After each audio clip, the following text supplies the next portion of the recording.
جی السلام علیکم. Next collar. جی السلام علیکم. وعلیکم السلام ورحمۃ اللہ.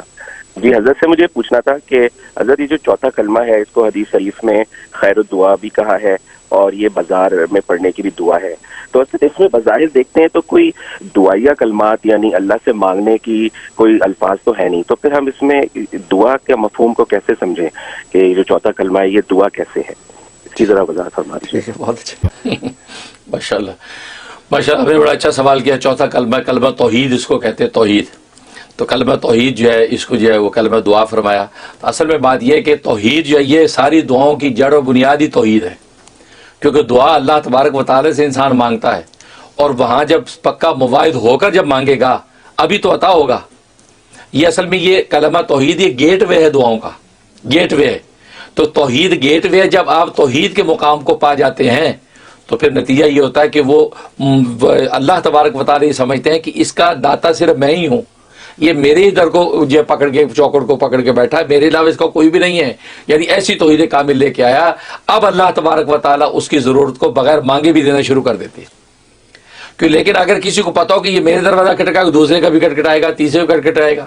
چانچہ آپ دیکھیں فقیر جو گلیوں میں مانگتے ہیں آپ اس کو 1 روپے ہی دیتے ہیں یا زیادہ، ایک لپ جو دے دیتے آٹے کی، آپ کو پتا ہے اگلے گھر سے بھی لے گا، تیسرے گھر سے بھی لے گا، چوتھے گھر سے یہی ہوگا.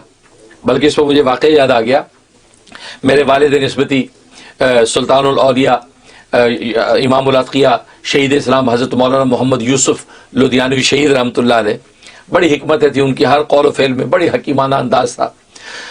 تو ایک مرتبہ بائیں دروازے پہ کوئی آیا، کھٹکھٹایا کسی نے، آپ دروازے پہ گئے تو دیکھا کہ وہاں پہ جو ہے وہ ایک صاحب ہیں، انہوں نے کوئی بات کی ہوگی.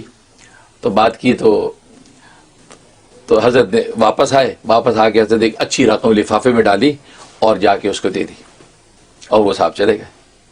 اس کے بعد جو ہے تھوڑی وقت 1-1.5 گزرا ہوگا، پھر کسی دروازہ کھٹکھٹایا، حضرت پھر اٹھ کے گئے تو باہر ایک شخص کو مانگنے والا، اسے کچھ مانگا تو حضرت نے جیب میں سے نکال کے کچھ اس کو دیا، مطلب 5 روپے دیے، اور اس میں اس کو کہا کہ 4 روپے واپس کرو.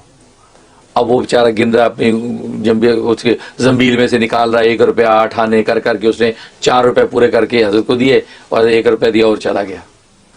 تو دروازہ بند کر کے حضرت اندر آئے تو میری اہلیہ جو حضرت کی صاحبزادی، تو انہوں نے پوچھا بھائی یہ عجیب بات ہے، وہ پہلے جو صاحب ہے تو آپ نے اس سے کچھ مانگا، آپ نے پورا لفافہ بھر کے جو کوئی 1000-2000 روپے لپیٹ کے آپ نے اس کو دے دیے، اور یہ بعد میں آیا بیچارہ، اس کی تو اب سر پہ سوار ہو گئے کہ بھائی پورے 4 روپے واپس کرو. بھائی وہ 8 آنے 4 آنے پائیاں کر کے آپ کو 4 روپے پورے کیے، اب آپ اس سے ٹلے اور روپیہ لے کے گھر آئے.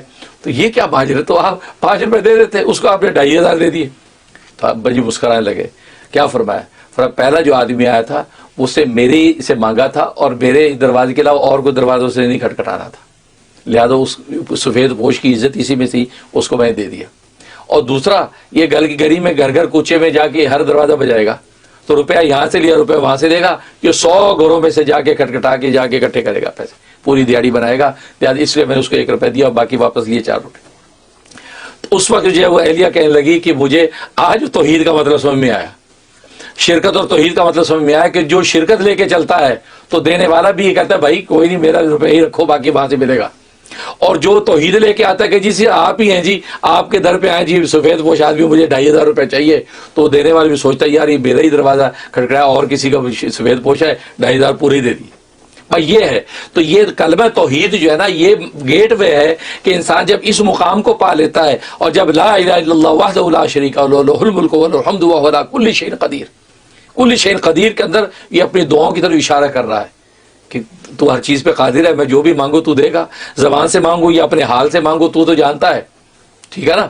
تو نتیجہ کیا ہوگا، اب یہ اس مقام توحید پہ آ جاتا ہے تو کوئی آدمی احتیاط سے تو خالی ہے نہیں، بھلے زبان سے مانگے، بھلے اپنے قلب و جان سے مانگے یا اپنے احوال سے مانگے، تو اللہ تبارک و تعالیٰ جو ہے اس کی ضرورتیں اس کو عطا کرنے لگتے ہیں، اس کو دینے لگتے ہیں، کیونکہ وہ پتہ کہ یہ مجھ سے میرے علاوہ کسی جگہ جائے گا نہیں، لہذا میں نے اس کی ضرورتیں پوری کرنی ہے، تو اس کی دعاؤں کو شرف قبول نصیب ہو جاتا ہے.